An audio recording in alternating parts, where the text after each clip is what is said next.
So I've spent the last 2 years studying faceless YouTube documentary channels because this space is growing like crazy. If you're watching this video, you probably know that these kinds of channels can make a lot of money. I mean, if you just go to view stats here, they're estimating that this channel Fern is making somewhere between $20,000 and $45,000 a month. But the thing is, of course, that for every channel like this, there are thousands of others that don't even get a fraction of the views. I wanted to figure this out at a fundamental level. What do the most successful documentary channels on YouTube do differently? So I've analyzed literally hundreds of channels like Kurzgesagt, Fern, Magnates Media, Cypher, Neo, and I found a pattern. A few actually. There are a handful of things that these channels do consistently in every upload that make their videos simply better. I call them principles because to me, these are the fundamental building blocks of a great YouTube documentary. Today, I want to share these principles with you and show you examples so you can see exactly what makes these channels so successful. Now, each principle I'll show you today roughly follows the process of making an actual YouTube video. So naturally, that means that the first one has to do with the idea. Principle one of all great YouTube documentaries is that they have a compelling lens. And to show you what I mean, let's look at Fern, because honestly, they're probably the best at this. Now, when you see a channel like Fern at first glance, it looks like their videos are just about random topics, and they are. But the common thread throughout them is that they're analyzing these random topics through a compelling lens. Like for example, you have this video here about the Mercedes Tower, or the world's biggest aquarium, or McDonald's self-order kiosks, or a prison escape, or a nuke, or an attack on the Twin Towers, or the pyramids of Egypt. But when you look at the title and the thumbnail, which is really the way you communicate a video idea, you'll see that this isn't just a video about the Mercedes Tower. It's the evil design of the Mercedes Tower. This one is why the world's biggest aquarium broke. This one is about the $2.1 billion McDonald's machine, the craziest prison escape, the biggest nuke ever made, the forgotten attack on the Twin Towers. How were the pyramids actually built? Now, this last one about the pyramids is, I think, one of the most interesting ones, because even though it seems like a simple question, there's actually a lot going on here. First of all, it's a question, which makes it seem like the video is going to be some sort of investigation. Then there's the word built at the end, which makes it seem like the video is going to be about construction. And the word actually here makes it seem like there is some sort of mystery or conspiracy or disagreement about this. So do you see what's happening here? They're not just saying, here's the thing. They're saying, here's the thing, through a specific lens. Now, a lot of other documentary channels are actually scared to do this because they think if I narrow the scope of my video, then naturally the size of the audience is going to get smaller. But it's actually the opposite. With a video like the pyramids, you might think that because it's about how they were built, that this video would then only become interesting to engineers and people who are interested in construction, but it's actually the opposite. It becomes more interesting to more people. And the reason for this is that curiosity is universal. And the beautiful thing about doing this consistently over time in your channel is that over time, that lens becomes your brand. That is why a channel like Fern, which makes the most random ass videos in the world, can build a brand like they have. Their specific way of looking at the world is the reason people keep coming back to their channel. If the first principle was all about the idea of your video, then the second one is all about how you communicate it. Principle 2 of all great YouTube documentaries is that they have a compelling setup. And in case you haven't noticed the pattern, I really like the word compelling. If you look up the definition, it's actually evoking interest, attention, or admiration in a powerfully irresistible way. And what better way to describe a YouTube video that just captures your attention like that? So principle 2, a compelling setup. And the reason for this is if your title and thumbnail promise one thing, then your video actually has to deliver on that. But there's a right and a wrong way to do this. And to show you what I mean, let me show you this documentary by Primal Space about the crazy engineering of Venice. The video doesn't immediately start by talking about engineering. It actually starts talking about history. You know, in 1492, these people were conquering Italy, and the people of northern Italy had to move to these islands, but they were all like swampy and made of clay, so building there was kind of impossible, at least with their current methods. I mean, it's the essence of storytelling. That sets up a problem. Like, okay, we have this challenge, we have to figure out the engineering. The best documentary channels know that when they've set up their video with a compelling idea, that they don't have to rush. Now, obviously, this doesn't mean that you just don't have to talk about the thing in your title and thumbnail. You do eventually have to confirm the click, which to me basically means that, yeah, this video is about what I thought it would be. But once you tick that box, what matters much more is how you frame that idea, especially in your introduction. There's this idea that you need to pay off your title and your thumbnail immediately inside the video. But this is, I think, a bit of propaganda that the YouTube space has sort of fallen for. I think that much more important than timing here is just the way you set up an idea. And if you manage to pull that off, then your retention throughout the video is just going to be a lot better. Principle 3 is a clear and compelling structure. Again, with the compelling. Because once the viewer understands the idea for the video and you've set it up in an interesting way, then the question they're asking is like, okay, how am I going to get this information delivered to me? The best documentary channels don't leave that up in the air. They're actually very, very clear about it. And again, to show you what I mean, let me show you an example from Kurzgesagt in this video, Tired of Doom Scrolling. This is the video that made me realize how powerful this principle can be. So the title of the video right now is Tired of Doom Scrolling, but it actually used to be, Is Our World Broken? So the video sets up this idea by talking about how, in the 21st century, we have more abundance than ever. And yet, as advanced as we have gotten as a society, we are not without our problems.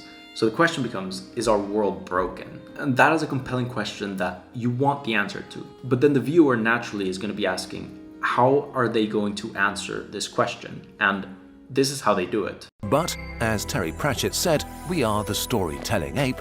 We think in narratives and live in a network of stories that make up our world. So without minimizing the darkness, we want to add a story that we find helpful for dealing with the world. That which you just saw there is masterful. Basically what they did is they tell people, like, we are humans, we think in stories. So today we want to tell you a story that we use to think about this. A story is a kind of structure, just how like a listicle of 10 facts is a kind of structure. So first of all, you have to find a compelling structure because that makes your video interesting. It adds intrigue and curiosity. And second, it needs to be clear. YouTubers talk a lot about retention and optimizing, but the number one thing that's going to make people click away from your video is not if you're not using fancy animations or transitions or retention loops and curiosity hacks. The number one reason people are going to click away from your video is if they are confused. You can have a boring video and people will watch it, but if you have a confusing video, people will click away 100% of the time. That's why setting up a structure at the beginning of your video and making it clear is so important. Of course, depending on your video, the structure can vary. Like in this Kurzgesagt video, it's very clear. It's a story. In this video you're watching right now, it's a list of principles. But in another video, it could be a step-by-step guide. It can be discussing different theories. It can be an engineering breakdown of how a device works. It doesn't really matter what you pick. It just has to be right for the context, and the audience clearly has to know what ride they are going on. And if it's compelling, hopefully it'll be a ride that they actually want to be on. All right, so the fourth principle here is where we finally move past the setup of the video and actually get into the making of it. Principle 4 is that your video format and your visuals have to match. And it's shocking how many channels get this wrong. If you watch YouTube documentaries, everybody is trying to do this 3D style. And it's because of Fern. They weren't the first, but when people started seeing them getting hundreds of thousands of subscribers every single month, then they naturally thought like, they're doing this 3D thing, I should too. But it's a mistake. And let me show you why. YouTube, as you know, isn't about cinema level production quality. You can have a video like this, for example, and it'll get millions of views. Meanwhile, for example, you'll have one of these 3D videos, and as cool as it might look, it'll get nothing. That's because there is just such a variety of content in YouTube that the visual styles have to match with that. For example, in this video by Neo, it's about how a Formula 1 pit stop works. 3D is a great option here because it's something inherently physical. It's like people moving things, so it makes total sense. Magnates Media does business documentaries. In their case, motion graphics works perfectly because they have to explain these abstract ideas like the business model and how a certain business got customers. Motion graphics can be perfect for that. For a channel like Real Life Lore, they're making a video about World War I, then a map is the perfect way to show like an army advancing. Your visuals don't have to be fancy, they just have to work. You know, they need to make your story clearer, they need to make your concepts work, they need to make your video more intriguing and emotional and impactful, but they don't have to be fancy. And this also doesn't mean that you have to stick to just one kind of visual throughout the video. What matters most is that you are using the visuals that are the most effective way to communicate what you're saying. So in a nutshell, don't do 3D for 3D's sake. Just use what works for you. So you've got the visuals now, and what's underneath it now is the writing.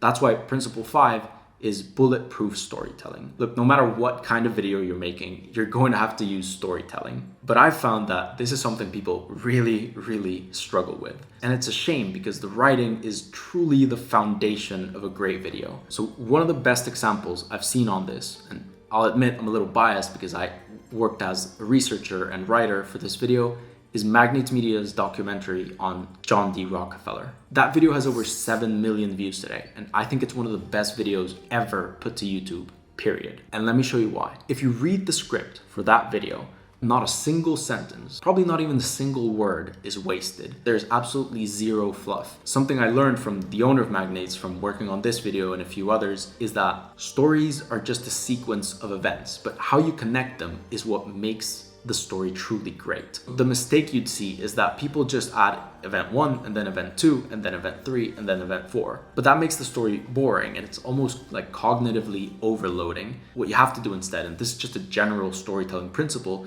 is that you have to connect your events through either causation or conflict. Through causation, that means event 1 happens and that leads to event 2 happening, and that leads to event 3 happening. And through conflict, that means event 1 happens, but event 2 happens. So event 3 happens. And then the next level of storytelling beyond that is making sure that those events are the right events. So actually in the first draft of this Rockefeller video, I actually wrote more about Rockefeller's business partner. It was this guy called Henry Flagler. He's mentioned a little in chapter 2 or 3, but then the video just really doesn't talk about him. And this is actually a great choice. John, the owner of Magnates Media, when he was editing the script, he removed a lot of the things about Henry Flagler because they really were unnecessary. They were diluting the story. What the best documentary channels do is they just focus on the best and most interesting parts on the story and then connect them together through conflict and causation. This is what makes YouTube videos feel like you just have to watch them. Because when a story is well built and it's built with the right things,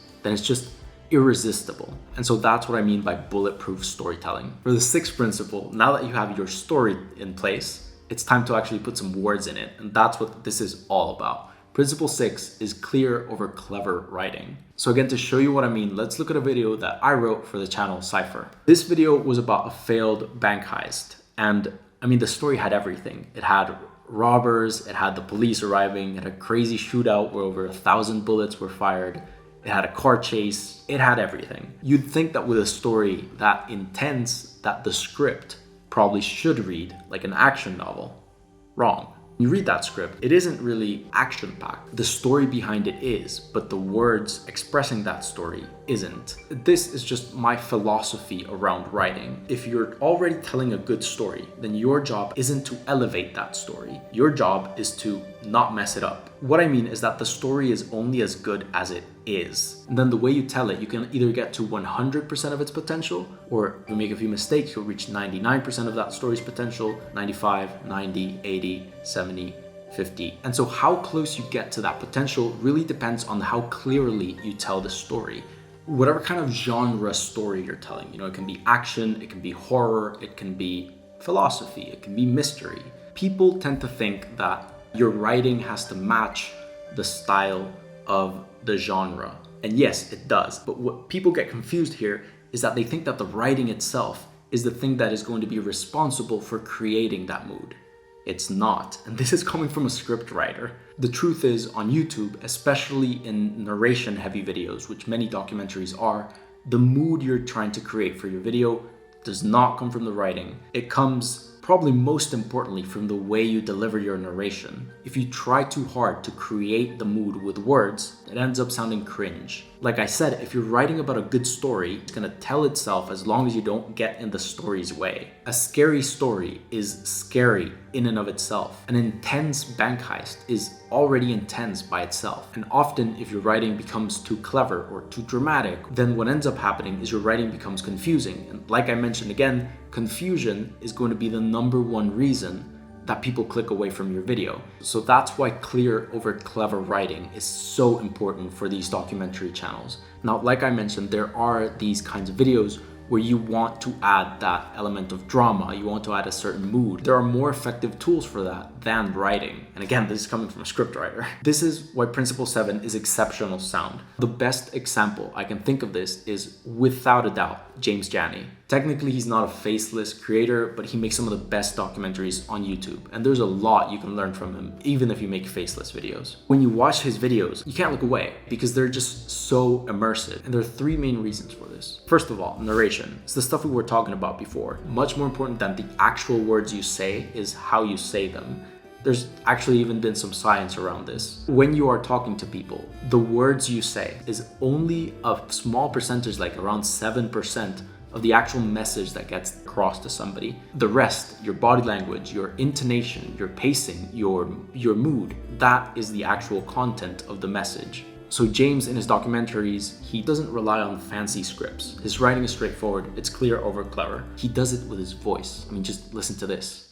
Everybody likes a story about an underdog. He's the CEO of the cryptocurrency exchange FTX. The second thing he does so well when it comes to sound is music. Crypto billionaire to bankruptcy. The Southern District of New York has confirmed the arrest of FTX founder Sam Bankman-Fried. The once crowned king of crypto, now adorned in handcuffs. In the month of November 2022, one of the biggest tales of financial fraud was unraveling. This is worse than Theranos. This is worse than Madoff. A lot of people get music wrong because they want to create this intense mood, then they think intense music, but there's a subtlety to this. As someone who's making these documentaries, you absolutely never want somebody who's watching to start thinking that music is really great. What you want is for your music to add to the mood and the story without distracting from them. You just want it to pull people in and keep them there, hold their attention. It's just a tool that you use in a very discreet way. And the last thing that James does exceptionally well is sound effects. Again, it's the same principle as with music. You want them to pull you in, but you don't want them to distract the viewer. Honestly, exceptional sound in YouTube is a non-negotiable. You can have the best script in the world, you can have the best editing in the world, but if your sound design kind of sucks, it just won't hit as hard. But on the other hand, I mean, you can have a decent video, you can have a decent script, and with exceptional sound design, the video will just feel like truly completely elevated. So Principle 8 is true depth, and this is one of the things that separates truly great videos from just good ones. You see it all the time. You log on to your YouTube homepage, you click on a video that looks kind of interesting. Once you get into it, it's all like surface level stuff. Now these days, most of the time when this happens, you just know that it's a low effort AI slop video. And the thing is, people can smell this instantly now. Like, they know what AI slop sounds like. These principles that I'm talking about, they build on each other. So this ties back to Principle 1, which is having a compelling lens on the topic you're talking about. I think if you have that, you're almost forced to make a video with actual substance. You know, usually when I'm training other scriptwriters, one of the first things that I mention to them is that the things you write have to be worth reading. It's almost so obvious that it need not be mentioned, but if you're going to watch a YouTube video, it better not be something that you can just Google. It better not be something that you can just ask ChatGPT for the answer. If you look at all the best documentary channels on YouTube and you watch even one of their videos, you can clearly tell there's true research behind what they're saying. When I say depth, I don't mean that your videos have to be super deep in like a philosophical way. As a viewer, you just need to be able to tell that there's a real person with an idea and a creative vision behind them. That's why true depth, in my opinion, is the multiplier effect on the rest of these principles that we've been talking about. And for the final principle, the last cherry on top, Principle 9 of all truly great YouTube documentaries is that they have a profound effect on the viewer. Let me give you an example. A few months ago, I wrote this script for Cypher about the last 24 hours on death row for prisoners in America. The video is very powerful emotionally, and there's a lot more happening to it. Like, there's a lot more pieces to it. I actually want to make a video covering that video specifically. The crazy thing about this video is that we follow a specific death row inmate, which was executed the day that we uploaded the video. Very intentional choice. We take the viewer through the whole journey of those 24 hours, the last meal, the preparations, final words, throughout that entire process. We don't talk about what this guy that we're talking about did. That only comes towards the end of the video. And I know this is a death row inmate, but it gives them the opportunity to empathize with them, or at least put themselves in their shoes. And then towards the end of this video, we reveal what this guy did, which, you know, it turns out in order to end up in death row, you need to have done something truly horrible. But the point is, with that structure we set up, where you have a chance to put yourself in this guy's shoes, and then suddenly there's this sharp contrast of this guy's horrible, you probably shouldn't sympathize with him. We end the video with a simple question, asking it directly to the viewer. I'm paraphrasing here, but it goes something like, perhaps you believe that he deserves to die. The question is, do we as a society deserve to kill him? If you go look through the comments of that video, you'll see that this video really had a profound effect on the people who saw it. I mean, there's people asking like, why am I crying? There's people with very firm opinions of like, yeah, the death penalty is wrong. There's people with very firm opinions that we should kill all of these monsters. There's people saying like, oh my God, I was imagining myself in that scenario and it felt just so wrong to subject a human to that. But then when the video revealed what he actually did, I just don't know what to think. Either way, like whatever opinions, whatever feelings people were feeling in that comments, it's clear that that final question, and that's what the video was really building up to, that final question had a profound effect on anyone who watched all the way through. This is what I think the best of content creation can be, the best of writing can be. It changes people, it has an effect on them. Sometimes it leaves people just fascinated, sometimes it's horror, sometimes it's more philosophical, like in this video about death row. Sometimes it's something deeply emotional, but either way, it imprints something into the viewer. If your videos manage to have a profound effect on your viewer, then you are doing something truly special. You are making, beyond content, you're making art. That is the mark of a great YouTube video. And in my opinion, it's something to be truly proud about. And so in the spirit of that last principle, of leaving the viewer with a profound effect, let me try and do the same now. If you've been paying attention, you've probably noticed that none of these 9 principles are hacks. It takes effort and it takes time and it takes a real human person with a true creative vision behind it. So if this video leaves you with anything, I hope it's a profound appreciation of all the effort and care that goes into making these kinds of videos and why the best ones stand out. So yeah, those are the 9 principles of a truly exceptional YouTube video. Now, a few months ago, I made a very specific breakdown on how Fern creates their video ideas. If you're interested to know more about how these documentaries are made, just click this thumbnail on screen right now and you can watch that video. All right, that's it, and I'll see you in the next one.